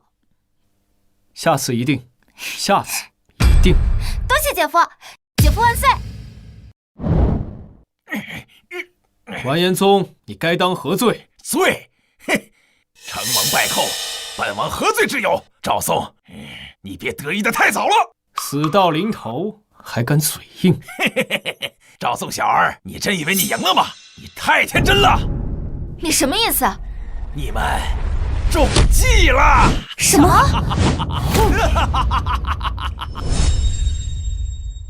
中计？你在胡说什么？现在不妨告诉你们，本王在此佯攻巨北城，其目的就是为了牵制你们前国主力。我大金真正的精锐铁浮屠早已由太后引路，大汗率兵绕过关隘密道，直扑你前国京都去了。什么？京都？他们早在10日之前就已出发，如今恐怕明日就兵临城下，而你们经济空虚，群龙无首，如何抵御我大金精锐？届时国都被破，大钱必乱。完了，这京都若失，大钱休矣，大钱休矣呀！官家，快下令回援呐！官家，现在才想班师回朝，晚了！你们从巨北城回到京都，就算日夜兼程，需要多久？恐怕最快也需要半月。到时候，我大金的旗帜早已插满你前国全城。调虎离山，朕早就知道了。你说什么？你知道？若非朕来到此处，他们怎么会倾巢而出，放心大胆去偷袭我的京都呢？哼，虚张声势，你怎么可能知道？方才你问朕从京都过来用了多久？难道不是半月？最快也需10日，你休想骗我！哎呀，还是怪朕出发的晚，昨日才从京都抵达此处。你说什么？昨日？小姨子，去准备发车吧，朕要好好带他兜兜风。诺。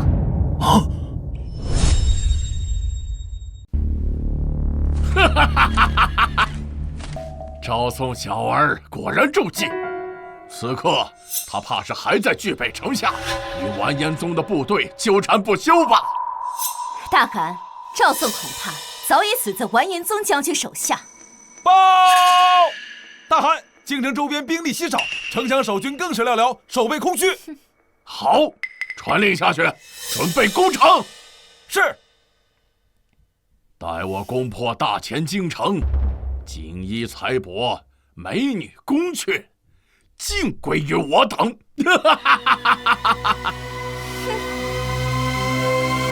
大汗，不要忘了，说是赵宋未死，入主京城后，还需组织军队以逸待劳，伏杀仓皇回援的赵宋等人。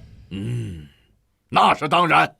只要赵宋一死，本韩就彻底拿下这中原的江山。届时，定封你为摄政太后，共享这天下。赵宋，这大前天下本宫得不到，就算毁了也不会让你得到。儿郎们，破城之后3日不封刀，任尔等烧杀掳掠，纵欲妄为。杀！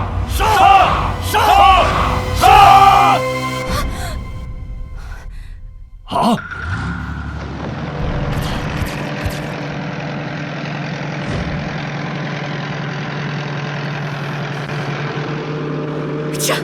这是怎么来到朕的京都，也不提前打声招呼吗？赵宋。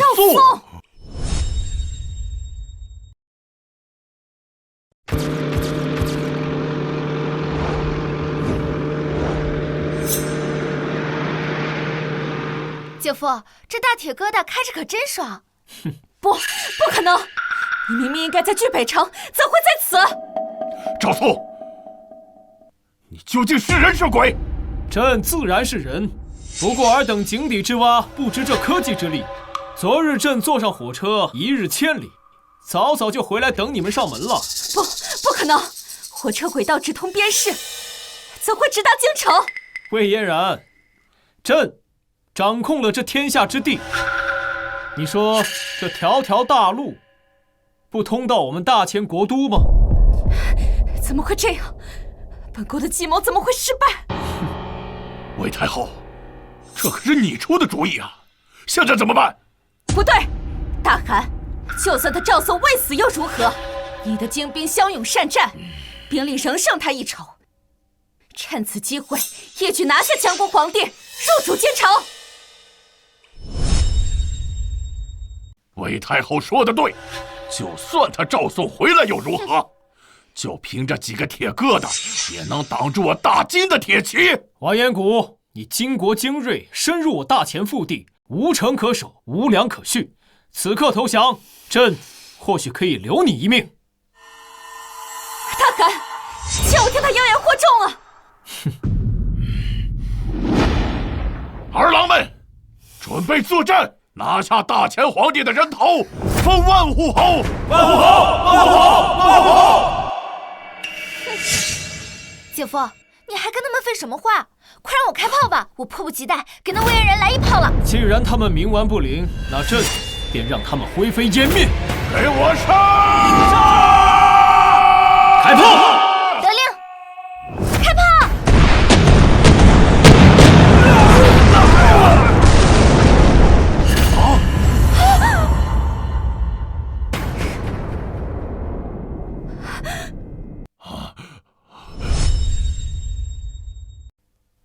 魏氏，尔等可知罪？官家饶命啊！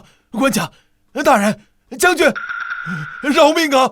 官家饶命啊！传朕旨意，叛贼魏嫣然、秦松，降罪处死，夷其3族。今囚完颜谷、完颜宗，斩首示众，传阅九边，以儆效尤。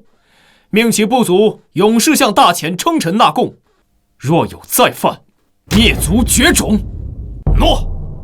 把人带下去。官家饶命啊！官家饶命啊！官家饶命啊！官家，叛贼之事已了，现在该论功行赏了。尚书杨震，宫中体国更兼德行高洁，堪称百官表率。即日起擢升为丞相，总领朝政，辅佐朕治理天下。老臣叩谢天恩。将军韩非，臣在。忠勇无双，护驾平叛，屡立战功。即日起封镇国大将军，总督天下兵马，赐丹书铁券。谢主隆恩。姐夫，我呢？我也立功了，开火车、开坦克，我可是出了大力的。你呀，就去工部吧，去做一些新玩意儿，比如日行千里的豪华跑车，奢华无比的游艇。跑车、游艇，那是何物？虽然听不懂，但姐夫让我造的一定是好东西，我干！